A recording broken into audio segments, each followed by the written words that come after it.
الذين يقولون ربنا إننا آمنا فاغفر لنا ذنوبنا وقنا عذاب النار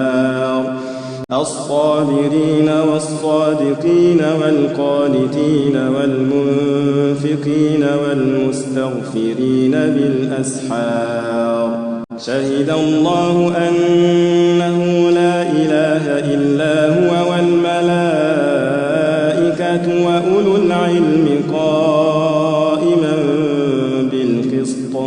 لا إله إلا هو العزيز الحكيم إن الدين عند الله الإسلام وما اختلف الذين أوتوا الكتاب إلا من بعد ما جاءهم العلم بغيا بينهم ومن يكفر بآيات الله فإن الله سريع الحساب فإن حاجوك فقل أسلمت وجهي لله ومن اتبعني وقل للذين أوتوا الكتاب والأميين أأسلمتم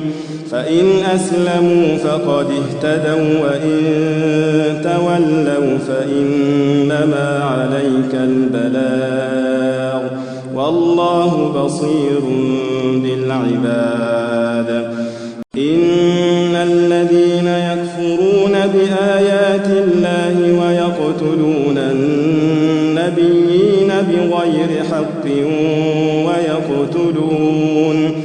ويقتلون الذين يأمرون بالقسط من الناس فبشرهم بعذاب أليم أولئك الذين حبطت أعمالهم في الدنيا والآخرة وما لهم من ناصرين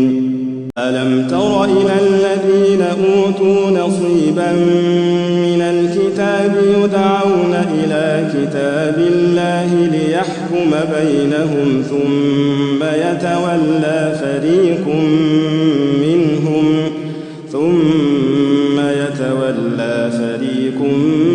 منهم وهم معرضون